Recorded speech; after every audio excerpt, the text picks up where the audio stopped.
जय हिंद साथियों, positive news में आप सभी का बहुत बहुत स्वागत है। मेयर श्री संजीव वालिया जी के नेतृत्व में सहारनपुर नगर निगम हर दिन नए कीर्तिमान रच रहा है। अपने कार्यकाल के दौरान उन्होंने जनता की हर समस्या का समाधान करने का प्रयास किया और वो सफल रहे। आइए जानते हैं क्या है उनके नगर विकास की योजनाएं, उन्हीं के मुख से। संजीव जी, बहुत बहुत स्वागत है आपका। सहारनपुर नगर निगम में पॉजिटिव न्यूज़ का मैं बहुत बहुत स्वागत करता हूं। तो सर, आपके कार्यकाल को 3 वर्ष पूर्ण हो चुके हैं, तो अपने कार्यकाल को आप इस 3 वर्ष में किस तरह देखते हैं?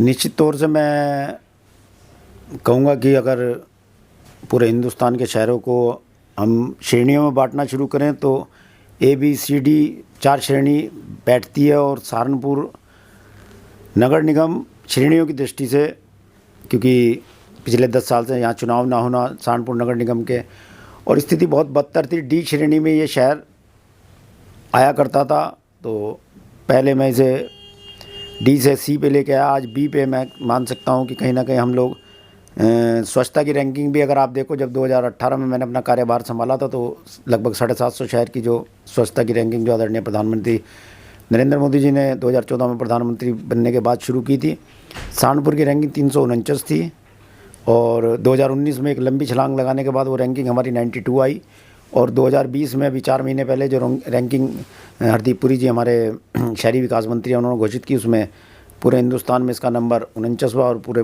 उत्तर प्रदेश में 6ठा नंबर आया। तो आज मैं कह सकता हूँ कि इस 3 साल में एक लंबी छलांग हमने स्वच्छता में, विकास में जो अधूरे कार्य कहीं ना कहीं पड़े हुए थे, और एक मैं कह सकता हूँ कि जब उत्तरांचल का गठन हुआ, उत्तरांचल के गठन के बाद बॉर्डर का ज़िला होने के कारण यहाँ से जो पलायन शुरू हुआ था, और कहीं ना कहीं लोगों की मैं कह सकता हूँ कि मानसिकता सहारनपुर के प्रति बहुत अच्छी नहीं रही थी। आज वो पलायन रुका है, आज विकास चारों तरफ दिखाई दे रहा है, स्वच्छता में हम आगे बढ़ रहे हैं, और मैं कह सकता हूँ कि आने वाले समय में निश्चित तौर से हम A श्रेणी में शहर को लेके आएंगे, ऐसा मेरा मानना है। तो सर, जैसा कोरोना महामारी के दौरान नगर निगम ने बहुत सारे कार्य किए हैं, तो उस समय आपको किन किन चुनौतियों का सामना करना पड़ा? कोरोना महामारी जो एक वैश्विक महामारी आई, हिंदुस्तान भी उससे अछूता नहीं रहा, मेरा सहारनपुर भी उससे अछूता नहीं रहा, लेकिन मैं कह सकता हूं कि सहारनपुर नगर निगम द्वारा लगातार सैनिटाइजेशन का कार्य, और जिस प्रकार भूखों को खाना खिलाना, और एक लगभग 8.25 लाख पैकेट हमने विभिन्न संस्थाओं से लिए, और लेने के बाद जो छोटी छोटी कॉलोनियाँ और जहाँ जहाँ मजदूर और ये इस प्रकार के लोग रह रहे थे, उनमें जो बांटने का कार्य मेरे पार्षदों द्वारा, सहारनपुर नगर निगम के कर्मचारियों द्वारा निःशुल्क, मैं कह सकता हूँ कि 8.25 लाख पैकेट हमने लोगों से इकट्ठे करे, और सब हमारे पास ऑन रिकॉर्ड हमारे पास सारा ये काम हुआ। इसके लिए मैं सहारनपुर के विभिन्न संस्थाओं का, रोटरी क्लब, गुरुद्वारा और ITC, पेपर मिल और अनेकों संस्थाएं जिन्होंने मुझे इस कोरोना काल में ये सब पैकेट मुझे बना के दिए हैं, उनका मैं धन्यवाद करता हूं। और पूरे उत्तर प्रदेश में, पूरे हिंदुस्तान में अगर यहाँ की आबादी और यहाँ का एक कल्चर को देखते हुए, सहारनपुर एक सेंसिटिव एरिया था कोरोना के कारण, लेकिन हमने कहीं ना कहीं उस पर विजय पाई है, और आज मैं कह सकता हूँ कि हम लोग बहुत सुखद स्थिति में हैं। तो सर, स्मार्ट सिटी का कार्य कहाँ तक पहुँचा है, और कब तक इसकी योजनाएं जो हैं वो पब्लिक के सामने आएंगी? स्मार्ट सिटी में अभी 2 दिन पहले ही एक रैंकिंग घोषित हुई है, उसमें भी सहारनपुर ने एक लंबी छलांग लगाई है। हमारा नंबर 100 सिटी में आज से 6 महीने पहले जब शुरुआत हुई थी तो 98 था, उसके बाद हम उसे कहीं ना कहीं 75 के आसपास आए, आज 60 के आसपास है, और लगातार हम आगे बढ़ रहे हैं। और कंट्रोल कमांड सेंटर जो पूरे शहर को संचालित करेगा, जिसमें लाइन ऑर्डर और जहाँ जहाँ सेंसिटिव एरिया हैं कैमरेज लगाए जा रहे हैं। लगभग 950 कैमरों का टेंडर हो चुका है, जापानीज़ कंपनी NEC के साथ हमारा एग्रीमेंट हुआ है। तो मैं कह सकता हूँ कि अगले लगभग 7-8 महीने में मेरा कंट्रोल कमांड सेंटर तैयार हो जाएगा, उसकी बिल्डिंग तैयार हो गई है, और कुछ प्रोजेक्ट हमारे जैसे water body park, Netaji Subhash Chandra park जो पहले कंपनी बाग के नाम से जाना जाता था, उसमें लगभग 10 करोड़ से उस पार्क का विकास, और 13 स्मार्ट पार्क, 22 स्मार्ट क्लासेस जो अलग अलग स्कूल्स में तो इस प्रकार के अनेकों कार्य जो हमारे धरातल पर आ गए हैं और आने वाले 1 साल में ये निश्चित तौर से लगभग समाप्ति की ओर होंगे। तो मैं कह सकता हूँ कि सहारनपुर अब स्मार्ट सिटी की ओर बढ़ रहा है। और जैसे मैंने पूर्व में कहा है, मैं निश्चित तौर से सहारनपुर को ए वाले पायदान पर लाकर खड़ा करूँगा। इसके लिए मैं आदरणीय प्रधानमंत्री नरेंद्र मोदी और योगी जी का भी बहुत बहुत आभारी हूँ कि जिन्होंने पूरे देश के 100 शहरों में सहारनपुर को शामिल किया है।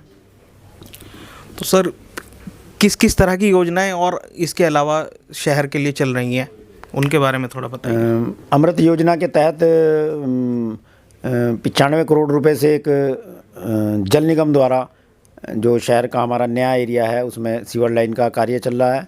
इसी प्रकार स्मार्ट सिटी में भी सीवर लाइन का एक टेंडर हमारा लगभग 200 करोड़ रुपए का हो गया है, जो पुराने शहर में हो रहा है। और यही कह सकता हूँ कि मैं लगातार एक नमामि गंगे में लगभग हमारा स्मार्ट सिटी का 450 करोड़ रुपए की DPR बनकर गई हुई है। जैसे ही वहाँ से सैंक्शन होगी तो सहारनपुर को एक नई चीज़ और मिलेगी। तो सहारनपुर मैं कह सकता हूँ कि लगातार प्रगति के राह पर है। और हमारे बोर्ड के गठन के बाद सहारनपुर में अभूतपूर्व बदलाव आपने देखा होगा।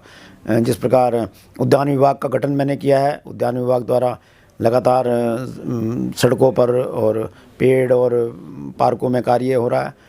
तो मैं कह सकता हूँ कि आज सहारनपुर की जनता अपने आप को कहीं ना कहीं सहारनपुर नगर निगम के कार्यों के द्वारा प्रसन्न महसूस कर रही है। तो सर सहारनपुर की जनता से आप क्या अपील करना चाहेंगे और क्या नागरिकों के लिए संदेश होगा आपका? सहारनपुर की जनता से मेरी यही अपील है कि जिस प्रकार इंदौर, अहमदाबाद, सूरत के वहाँ के लोग बहुत जागरूक हैं और स्वच्छता के संबंध में जिस प्रकार डोर टू डोर कलेक्शन में वो लोग निगम की मदद करते हैं, वहाँ के दुकानदार अपने कूड़े का, अपने वेस्ट का ध्यान रखते हैं कि किस प्रकार निगम की सहायता करनी है।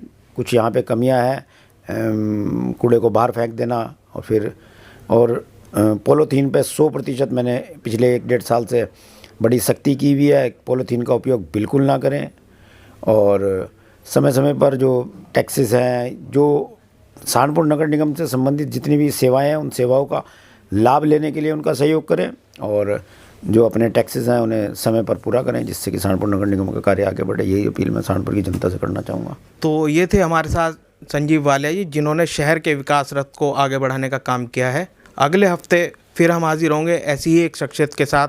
तब तक बने रहिए पॉजिटिव न्यूज़ के साथ। चैनल को शेयर, सब्सक्राइब और लाइक करना मत भूलिएगा। धन्यवाद।